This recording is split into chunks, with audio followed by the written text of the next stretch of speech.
Yeah, I'm a big believer of, be prepared so you don't got to get prepared. Like, be prepared for that opportunity because you don't know what it's going to be. And then always work and show out your game like someone's watching because, especially with social media now, someone's always watching. So how are you carrying yourself in public, behind closed doors? How are you working? What are you doing to do what you say you want to do? Because if you really want to do that, then you're gonna have to make a lot of sacrifices. You're gonna miss birthday parties. You're gonna miss going out with friends. You're gonna miss things because you need to be in the gym. You need to be preparing. What's up, everybody? It's Malcolm Miller. Welcome to the Lens Affair podcast.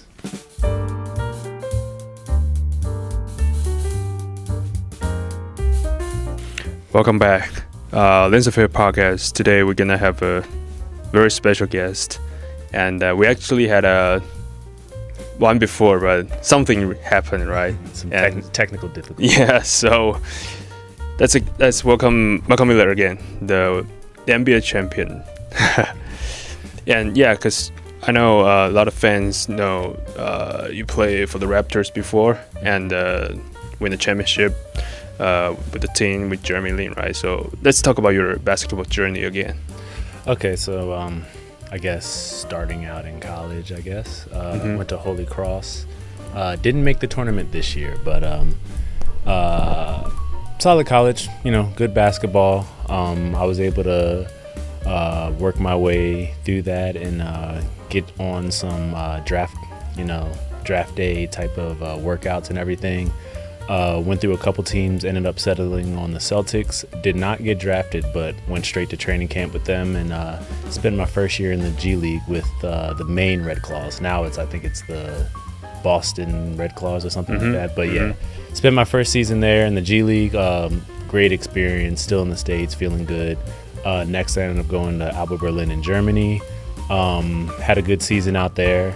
And then came back and ended up signing with the Raptors, originally as a two-way. And then once that finished, I ended up signing a full contract. First year ended up being the championship season. Right. And then the year after that was the COVID year and the bubble. So had a fun NBA journey of, two-way championship. You went through everything. And then bubble. Yeah. Probably very, very unique, special 3 years in the league. But and then after that, just played all over, just enjoying the game.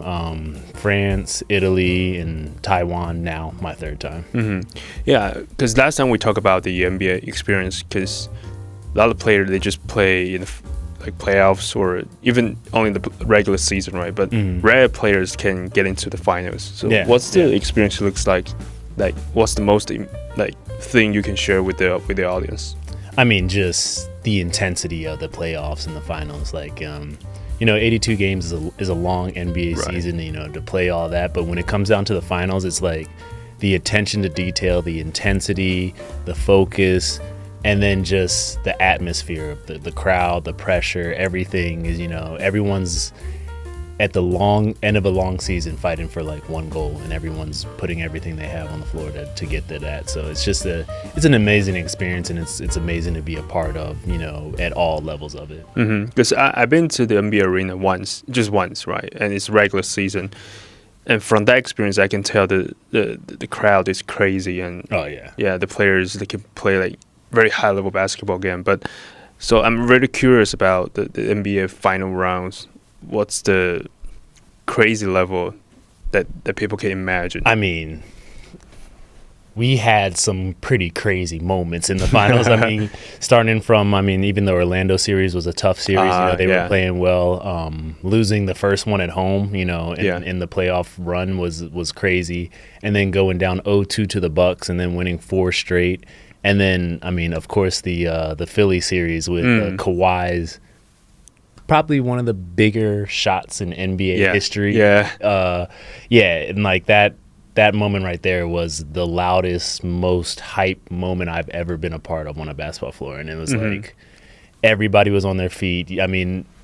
Literally a probably record-breaking moment right there. The intensity of that is amazing. And then leading into the finals, every game, every shot, every basket, shout out to the Toronto fans and shout out to the Golden State fans because the atmosphere was just it was lively. When you play against the Warriors, there's any moment you feel like, oh, we grab the opportunities to beat them, or is there any chance that you guys can win the championship? I mean, we were confident in our team, in our preparation, our skill set. Everyone had bought into their roles. Everyone had bought into the mindset of, we do what we need to do to win. Yeah. And that's from the starters to the bench players to the guys that were on the scout team and to the coaches and all the staff. Yeah. So we felt we had enough in the room to win, and it was a matter of executing it. And we knew who the Warriors were, who they had on the team. Yeah, and I mean, of course, basketball is basketball. Injuries definitely helped us out a little bit. But I mean, we always thought we were ready to win and tackle who was in front of us, regardless of who it was. And then when their numbers kind of dwindled with injuries, it was like, all right, we need to lock in even more and just get this over with. Yeah, because, I wonder what kind of preparation you guys made, especially for the NBA final round, like compared to the regular season. What's the most important thing you guys need to do to win a championship? I mean, it was just, like I said before, the attention to detail, like understanding the plays that are ran, and everybody from the starters to the last person on the bench being able to recognize that, communicate that, and know what our game plan is for it. I mean, I want to say we ran triangle and 2 a couple times, box and 1 with Steph. Like, it was our schemes and everything were crazy, but we were confident in our execution because of the preparation that went into it. Like I said previously, like there was a scout team. Guys had certain roles, like you were supposed to be somebody in the scout team, and you were expected to perform how they would perform, like in that play, and to give the starters and the bench players and everyone else a great look at it. So I mean, it was full cooperation from everybody. And I mean, I was part of the scout team too, with Jordan Lloyd, Chris Boucher, Eric Moreland, Jeremy. Like, our job was pretty important. If we messed up a play on the scout team, we got in trouble just as much as everybody else. So it was like, it was a lot of preparation into that, and everyone had a role, and it was all important. So yeah, no, it was amazing, and it was like full commitment from everybody. But did you change your mindset? Oh yeah, of course you guys play in the playoffs and get into the finals. But personally, if you play in the regular season compared to the final rounds, what's your mentality change in this season? I don't think it's too much of a mentality change, as much as it's just, like I said, attention to detail, focusing on everything. Like, during the season, you're building up to be that best team or that best version of yourself come playoffs, come finals. So it's like, things that you were doing 6 times out of 10, you were hopefully getting 10 times out of 10. And like that level of execution and focus is just that much more important. Like, there's no plays off, there's no misunderstanding, there's no miscommunication. It's like, you want to win the finals, you have to be as close to perfect as possible. Yeah, of course. But what's your like daily routine looks like when you play in the NBA? So we had practice at 11. I live pretty close to the gym, so it was nice. So I would usually get there around 8:30, 9 o'clock. Breakfast, chef and everything, prepared breakfast, go down, get treatment, quick lift, and then get some shots up before practice. Practice wasn't usually very long, especially in the finals during that time. It was real quick in and out, focus on, what adjustments we need to make, defense, offense, run through our plays, all that type of stuff, watch film. And then after that, it was like, if you weren't playing much, it was always the mentality of like, if my number's called, I need to be ready. So extra shots, extra workout, 1-on-1, 3-on-3 if we needed to, game time preparation, same thing. So my day went from basically 8:30 to like 1 or 2 o'clock. And it was just basically treatment, basketball, lifting, shots, and just, I mean, when you're in the NBA and you have all those tools readily available to you, you have 4 to 5 coaches just ready to help you out at any given moment. Like, it's on you how much better you want to get and how much of that you want to use. So you have all the resources available to you. So I was like, yeah, I'm going to use all of these. Yeah, because, I've been watching, the kind of video where players just, wake up so early and they went to the arena and shot like thousands shot, right? Oh, yeah. So is that true that you can practice whenever you want? Oh, yeah, whenever you want. Like, really? You want to go late night, get some shots up, call one of the coaches and everything. They're happy to work you out because at the same time, everyone's got the same mentality. Like, if I get better, I'm going to help the team. If I improve myself, I'm improving the team. So, I mean, it's a competitive reality in the NBA because, you know, it's a special place to be. There's only so many positions, only so many slots. Careers only last so long. So it's like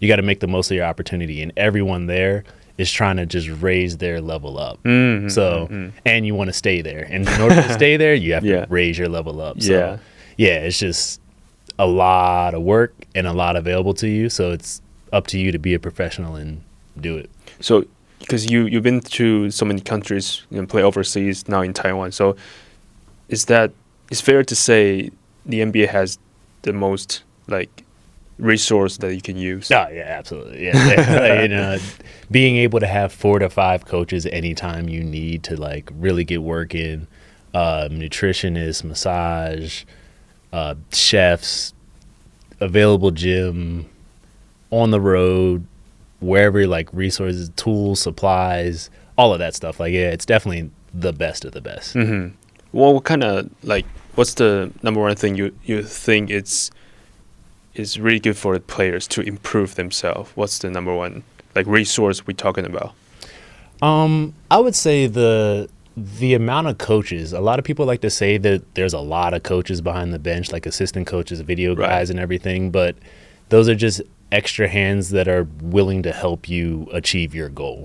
So it's like if you look at it through that lens, like you can have somebody rebounding the ball, or you can have somebody rebounding the ball, another person contesting, another passer, another guy, you know, stunning on defense. Like those are all things that you can utilize that the coaches are all willing to do. And so having multiple coaches, multiple perspectives, multiple backgrounds, being able to give their input, help you out in any type of way possible, I think that's an invaluable resource. And the NBA is one of the few places where they can afford to have that many coaches. Oh, really?